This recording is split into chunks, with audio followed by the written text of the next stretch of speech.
In these seats, I'll be engaging my guests on various topics about the cultural war in the immigrant home and how to intervene.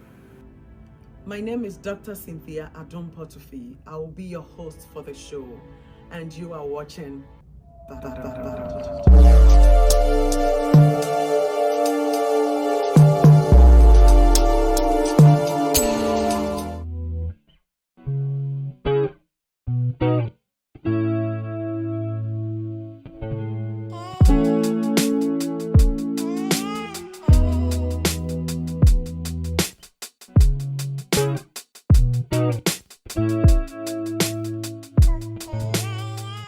In this episode, we're going to be looking at college choices, majors, passion, what your passion is, and whether you've been able to pursue your passion or there has been external influence, some way, somehow, that prevented you from pursuing your passion or pursuing the major that you really wanted to. And this is going to be a conversation with college students, amazing, brilliant college students. So I'm going to just allow them to introduce themselves before we dive into the conversation. Why don't you do us the honors? Hi, my name is Mike. I'm 23 and I'm from Brooklyn, New York. Hi, my name is Anastasia. I'm 20 and I'm from Brooklyn. Hi, my name is Albert. I'm 19 and I'm from Brooklyn. Hi, my name is Eugenia. I'm 20 and I'm from Brooklyn. Welcome to the show.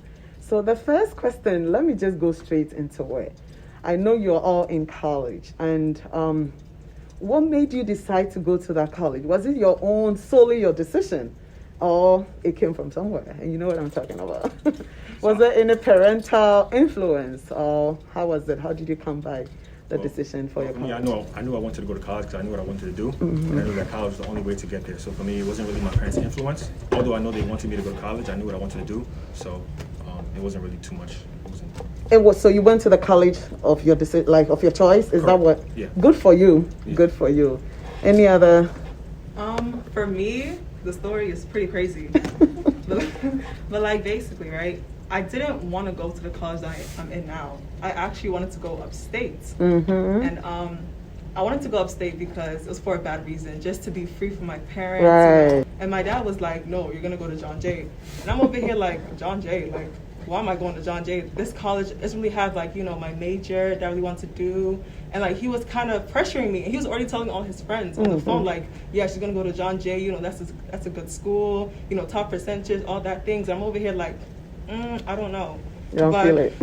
With the help of God, the grace of God, I decided to go to John Jay. I'm not really sure why, but it was definitely like the best decision of my life. Wow. So even though when it comes to parents, it seems like most of the time they're like, you know, they seem like, oh, you guys don't understand me. You guys don't know what I want to do. In this case, I feel like my dad, he did know, like, you know, where I should be because he has like seen my personality, the way that I am, and he knows that like I'll flourish like in a school like that. And like, you know, even with my my major, I major in psychology, like he was saying that, yeah, like, you know, why don't you become like a teacher or a counselor? The way that you act with kids already, like I could see you at that school.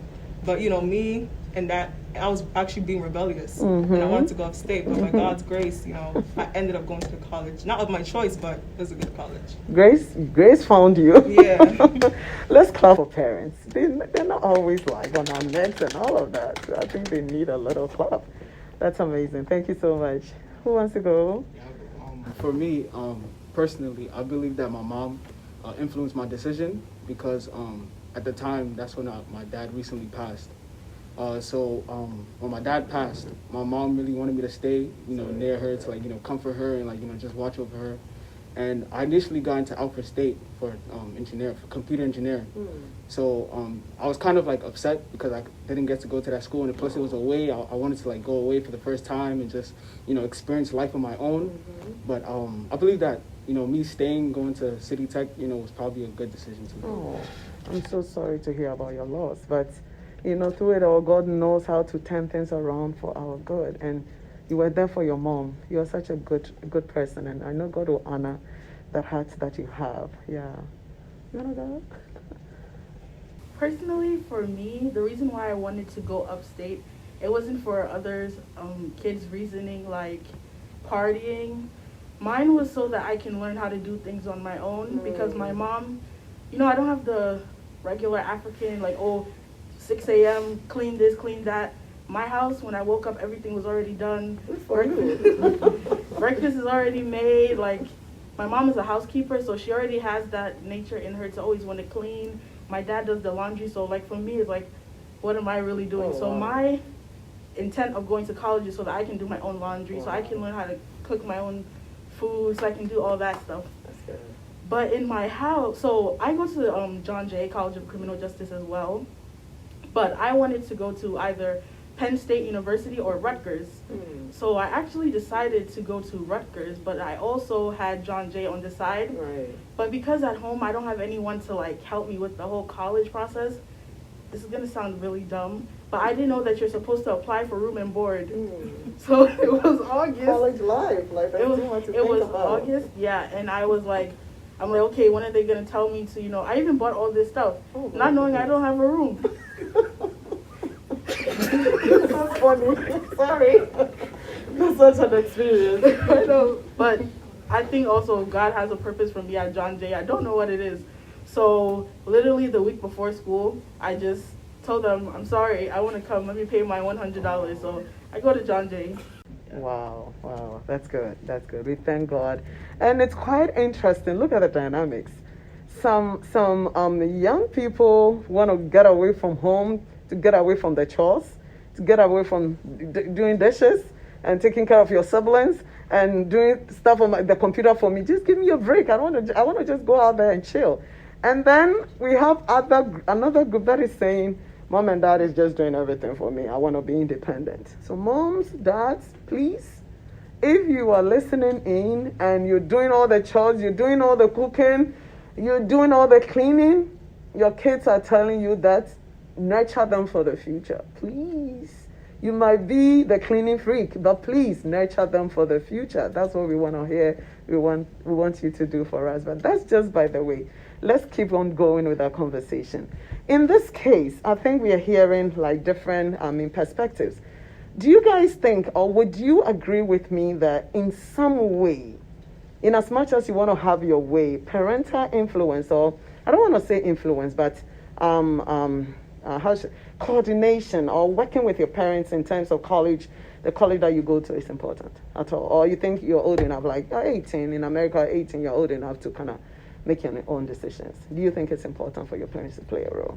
I think it's important because to begin with, they're going to be paying for it anyways. So tell me about it. If they're going to be paying for it, then you can't. I mean, you could have you could have your way a little bit, but you have to like kind of coordinate with them in that aspect because they're going to be paying for it. So thank you. Bible says what? Obey your parents and the Lord. Sometimes it seems as if it's just what Sunday school scripture, right? But it never said obey your parents when you're 6. It's like when you're 18, 19, even me, like obey your parents. Not to say that obey them like everything that they say, but dialogue with them. When you become old enough that you have your own, like you can think on your own and all of that, dialogue with them and not just, brush everything they say under the carpet. Any other perspective? I definitely agree with Michael when he says that, parents do play a role. Right. But sometimes I feel like the lines could be blurred, like one party may have a greater influence over the other. Right. And when it comes to parents, like not in my situation, but, from my friends, from other people, even like, like their parents want them to be nurses, lawyers, doctors, all these things. We're coming there. Yeah. Are we coming there? Yeah. And like, although I feel like, they do play a role, I just feel like there has to be that balance there. Right. Okay, what do I really want to do? Exactly. Do I really want to be a nurse? Or am I going to be miserable for the rest of my life while making money? Or like, am I going to be passionate about something and really do it? Maybe it's for the glory of God. Like, like God could take you many places. Right. And sometimes, your parents, they just, especially coming to America, the American dream, you want to, get the best job, have the house and everything. So they want to just, steer you in that direction. Right. But sometimes, there's other plans and other things that you may want to do. Oh, what God has for you. Like God, I don't think God desires that every African, child or a child from an immigrant home becomes a doctor or a nurse, right? Like, he has other plans as well. So I definitely agree with you. Any other perspective? Yeah, I definitely agree with Mike and us. It's definitely important to involve your parents when it comes to like your college making decision. Right. But when it comes to like exactly what you want to do, they do have a tendency of trying to like overshadow what they believe is right, or what they believe is like the best thing to do in this day and age. But we have our own, idea and our whole own agenda. So I believe that, it's very important to involve your parents in that. We have our own idea and own agenda. I agree with you. So then let's come to passion. Passion. Now you're in college, and I know passion, some way, somehow, directly or indirectly, ties into our majors, right? And I say that because maybe it could be that like you're in school for psychology and you can also braid hair. So that's what I mean by that. So it could be that it's a side job. And for some of us, it just could be that like you're passionate about helping people and you find yourself like in the nursing program or whatever, like, human services. So to what extent would you say you're pursuing your passion in college? And I say that in the perspective that how did your parents influence the major that you are pursuing? So it's like passion and major combined. Okay, so for me, probably early on in high school, I had told my parents that I wanted to be a pharmacist, right? Mm-hmm. But I didn't know anything about pharmacy. I didn't know what it took to be a pharmacist. Why did you? I was just, I was in high school. I just said that. You thought it was fancy, or? Yeah, I thought it was fancy. And then later on, I realized that that's not what I wanted to do. Mm-hmm. And it kind of broke my dad's heart a little bit. You know what I'm So saying? it means that he wanted you to do that and you Yeah. wanted to do it. So it was like case closed. Yeah, but there then, wasn't any argument. yeah, but then later on the line, I realized I didn't want to do that anymore. He And said that's no. where kind of the tension came a little bit. And then Uh-huh. he didn't agree with what I wanted to do. But then later on in the line, I had to show him my plan. I had to show him what I was passionate about, what I was serious about. And I think later on, as I showed him more seriousness and what I wanted to do, he kind of respected it and gave me Wow. my way and kind of let me do what I wanted to do. So that's what you're pursuing right now. Correct. You're lucky. That's good. That's good. But I like the way you put it.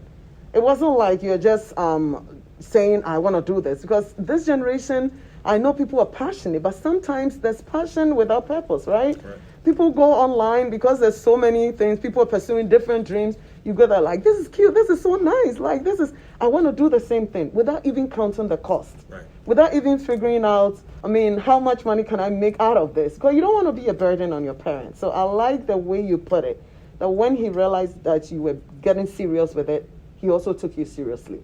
So that's huge. We'll come to that. But anyone wants to, Michael's points, touch on it or bring another perspective here.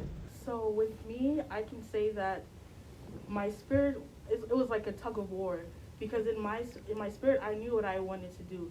Like, I'm interested in fashion, I'm interested in media, and then, African parents, they're like, I don't know anybody else who has done that, so where did you get that from? Or they'll tell you, oh, my daughter, my friend's daughter, she's a pharmacist, she has 3 houses.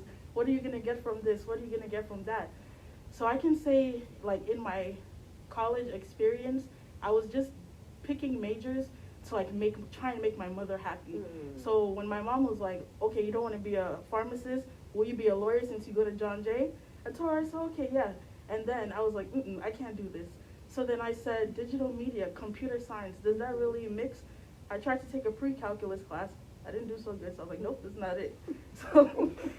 So then I'm still going through the process. And then, yeah, it's like every time someone would ask me what's my major, I said, that's for me to know and for you not to find out, because it's like I'm still trying to go through it. And then during this pandemic, I saw that I was like really like depressed. So I was like, okay, maybe I should do psychology. So I took 2 psychology classes. It didn't work. So then I was like, you know what? I'm just going to stop living for other people and doing what I want to do. But sadly, the school that I go to doesn't offer what I want to do. So I just have to, find my way out through English and then just see what God will do from there. We'll talk about that later, but yeah. Oh, wow. So it's tough. It's tough. And I think the struggle, let me not answer for you, but would you say you've changed your major like different times? Is it because of you still figuring out, or your parents aren't allowing you to pursue your passion? So it's like trying to figure out what really ties into what I really want to do? I think that it's a mix of me, because I feel like also when it comes to stuff like fashion and digital media, that's a scary, it's a scary field. It's like some make people it get or lucky. not. It's either you make it or you don't make it. So I think it was my fear also with not wanting to like disappoint my mother. Like I even have a voice note in my phone of me telling my mother that I want to go into fashion and saying that very soon I'm gonna prove you wrong and show you this voice note. So it was like a mix of all of those things. But now, if I could take it back, I wish that I can like be transparent with my mother from the beginning so that we can walk through the process together.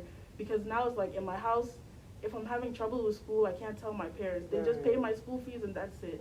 They don't say, you know, how's school? What's your GPA? None of that. It's just I go, I come back, and that's it. So that's something I would change. I'm happy to hear that, yeah. It's getting intense. So, in this situation, we are thinking, we are talking about passion, major, and all of that. We know that the reason why African parents shove down our throat, literally, certain courses is because of security, right? Somebody was saying that during the pandemic, like, well, two sides of the same coin, but the medical fields that our parents have been pushing us into. Maybe other fields, like people lost their jobs and all of that, but these people, like, they were even giving them bonuses, right? But the flip side was that it was the most dangerous. It was the most dangerous field to be in. It's like you make the money, but there's also that danger. But the point I'm trying to make is, we know that the healthcare field, medical doctor, and even like lawyer, you know, pharmacy pays. But the other fields, like arts, you talked about fashion and all that. If you make it, you make it big. If you flop big, God forbid, right? And I think that is where the risk comes in. So as young people, what message do we give to our parents? How do we convince them? Or how do we reflect on it? What if I fail? What is plan B? So I just want us to talk a little bit about it, because it's easier said than done for you to say, I want to be a fashion designer and I want to be this, I want to be that. But how are you going to make money? How are you going to pay the bills? And so I'm also like, you know, an advocate for that. Pursue your passion. But you don't want to pursue your passion and later on you become a mom, a dad, and you can't pay your bills.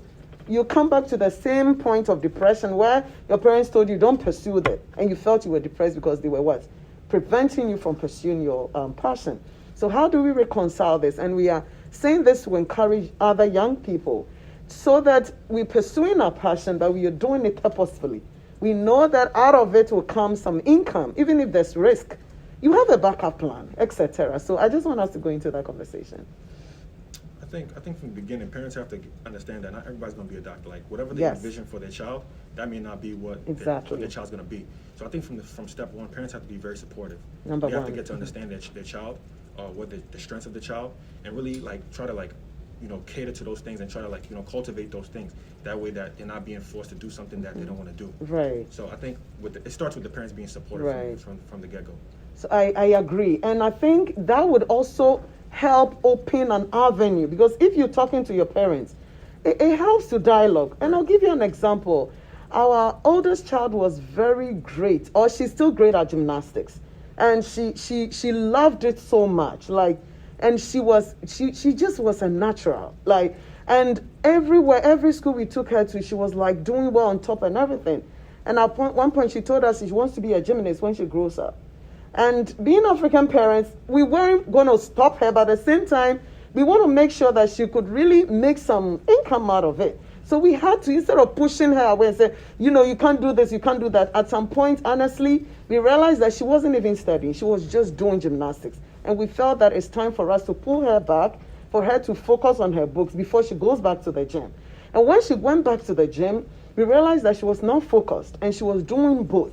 But at one point I asked her, what if you don't make it to the Olympics? What if you don't make money out of it? You just have this passion. What would you do? And she was like, Mommy, I didn't even think about it. So corporately, we decided that, you know what, pursue this agenda or pursue this passion on the side. And then go to school, whatever you want to do. At best, even if you get to high school, you can be a gym teacher, like a gymnastics teacher. And then we'll see how far you go, you go with it. And she understood. So I think that's where the collaboration comes in. You tease the wisdom of your parent, but where parents are saying, forget it, you can't do this, you can't do that. You're trying to figure things out yourself, and you end up making mistakes. So I really like the fact that Mike is bringing the concept of parents being open to us. Any other perspective? Yeah, I definitely agree that, you know, collaboration with parents is essential. And, you know, with parents, right? I feel like coming from a different country, like coming to the United States, they come with the mindset that, okay, I did not suffer to come here. I did not get denied They mean you. Yeah, I did not suffer to Yes. bring my child here and all Okay. these things just so that, they'll get into this career and they'll just Right. flop. Like, what am I here for? I came to build a future, for me, myself, and my family. And when it comes to stuff like that, I feel like there needs to be an open conversation between the child and the parent. Right. Like, for example, like if the child is, passionate at gymnastics or maybe the one to sing and do stuff like that, it's something that they should express to the parents. But also, I feel like the child should also have a plan. Like you don't just say stuff like that, okay, I'm going to be a singer. Okay, what do I do? Am I going to go to singing classes? Am I going to do this, A, B, and C? Like, you need to present a plan to your parents. What if it doesn't work? If it doesn't work, I feel like we all seem to be... No, I'm just adding to it that tell them that in case it doesn't work, this is what I'm going to exactly. Right. So we definitely need plans as children. And then also, like, adding on to what I said before, that we also need to be realistic as well. I like that. Don't assume that, like, I'm going to be, like, a rapper. Like, for example, like, okay, there's lots of people who want to make it SoundCloud, Spotify, like, want to do those things. And yes, you could make it big as that, but it's like, don't make that your only option. At the end of the day, like, you need to have a backup plan. You need to have a backup degree, like something that will support you. So I feel like on both ends, there needs to be that conversation. There needs to be a plan, and the parents definitely need to be supportive, and just really show that they're there for the child, so that even if the child does end up, not making it fully there yet, the parent will always be there to, like, give that insight, give that input, and, like, help them rebuild and stuff like that. So yeah. That's amazing. Thank you so much. I want us to consider the next thing I'm thinking about. So assuming like you had your way to determine what major you pursue or what passion, you could even decide I don't want to go to college. I just want to, code and come up with a program, whatever. What would you do without maybe parents watching down your shoulders and you figuring out whether you're going to please your parents or not? And that passion will give you money. What would you do? To be honest, for me, I would say I would try to go to the NBA or be a full-time musician. That's all right. That's what I say. For me. I'm asking for a reason, and afterwards I'll let you know why I asked. NBA player. I mean, yeah. Yeah, I'll definitely be a singer. Oh my God. Okay. I'm going to play some songs afterwards. Yeah, I'd definitely say musician. Musician. I'd definitely say full-time musician. Interesting. I would be a fashion designer. Wow. Media companies, write books. Interesting. So you see the trend? I guess then none of us, probably, maybe at most, we just go for a first degree and then we branch off like into training and all of that, right? So you see how the extent to which immigrant kids are struggling at home. A lot of people have passions that they can pursue. Not because they don't want to, but it's just because we are in a culture, you have to make it at all costs. Compared to your friends or peers that are out there, they can do whatever they want.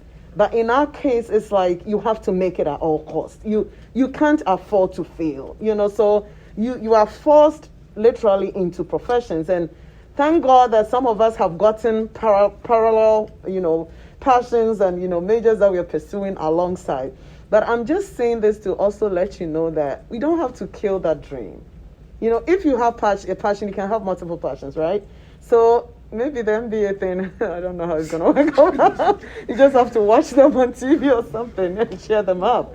But I mean, those that want to sing, fashion, etc., I think we still can pursue it on the side. And I'll give you an example. This summer, actually, my daughter was doing this, clothing design, online, robotic kind of thing. And I realized she was so creative in it. So I bought her a sewing machine. So I'm like, you can do something. And she wanted to do sew for dolls. I'm like, you can start off with something like that on the side. So don't kill the dream, don't kill the vision. Keep singing, keep sewing. You never know what will come out of it, but keep going to school. We're going to wrap up shortly, but before we do, I usually want to do like a quick check. Sitting on the hot seat of parents, assuming you flip over and you become a parent, what advice would you tell the younger generation? Or how would you as a parent address this issue of career choices and majors? From the beginning, you got to be transparent. I would get to know my child on an intimate level to know what they're good at, and also be supportive as well. And another thing I would try to do is just I wouldn't like kill their dreams Mm-hmm. from the get-go. I wouldn't label them to like you have to be this because I want you to Right. be this. Like I would listen to them and just try to understand where they're coming from, and most importantly, I would demand a plan. Of course, I want to know like what's their plan, why they want to do Exactly. this, how do you plan on doing this. So that's good. So transparency and accountability. Right. I like that. I like that. I definitely agree with everything that he said. And I think also as a parent, you need to be knowledgeable, you know. You need to know, like, you know, how the system works, how the education system works. Like, yes, I will support my child, you know, if she wants to sing, if she wants to do these things, I will definitely take her to classes, you know, I'll support her in those things, but I'll also give her knowledge, like, okay, maybe on the side, you know how America works, like, maybe you could get into this sector or this sector, and not forcing her or pushing her to one, but just letting them, you know the possibilities To be are out there, while options. also they could pursue their passion. That's amazing. So presenting options to your child and letting them understand what it is and they deciding. That's good. Yeah, as a parent, I would definitely get to like understand and see how the seriousness of my child before I push the idea, because sometimes like us like children, we tend to like have seasonal passions where like passions will last like Yes. a certain amount of time. So I'll definitely get to like read my child and understand like how serious are you, how much are you willing to sacrifice, to go into this passion. And also, like they all said, being transparent with my child, and also like, doing outside research so I can also back them up with that passion. Right. That's good. That's good. Seasonal passion, that's dangerous, but that's like normal with growing up. And I think that's where parents have to come in to support. Thank you so much. I would also do a lot of research to see what my child wants to do, not shoot them down, but, encourage them. Even if I may not like what they're doing at the time, I'll definitely support them. And then hope for maybe a day if they open up their eyes to see that that's not what they want to do in the future. Because I think that even if we compare our relationships with our parents, it can be similar to our relationship with God. Because some people fear God because they hear, oh, yeah, this is a God, he's going to strike me down. And then there's other people who like, they fear God in the sense that they respect him and they want him to like, help them. So I feel like if we stop making our children so afraid of us, but rather getting to a level where our children respect us and respect our wishes, so that when they're doing something, they won't just rebel and go behind their parents' back, but they'll rather think, what will my parents say? If what I'm doing disappointing my parents, my child. Thank you so much. We've come to the end of another edition of Battleground. The conversation was deep and very intense and very, very eye-opening. And I want to thank you all for the nuggets, for the wisdom, and God richly bless you. And before we sign off, if you're a parent, I think you listened in and we've all heard it clearly from our children. If you were talking to your child about college choices, majors, etc., make sure you're being transparent. Let's be there for them. Let's not try to shut them up, because they are in a culture, they're in a system, and they are old enough to figure out to a certain extent what is good for them and what they want to do. It doesn't mean they are always right, but that is where we are there to guide and lead them in the way, not imposing our wills, not trying to live our lives through them. And as a young one listening in, you may pursue your passion all you can, but make sure that you're talking to daddy and mommy, you're making your case loud and clear. You have to convince mommy and daddy why you think that major, why you think that passion will bring you money, and why you think it's worth your time and effort. Thank you once again, and I'll catch you another time. God bless.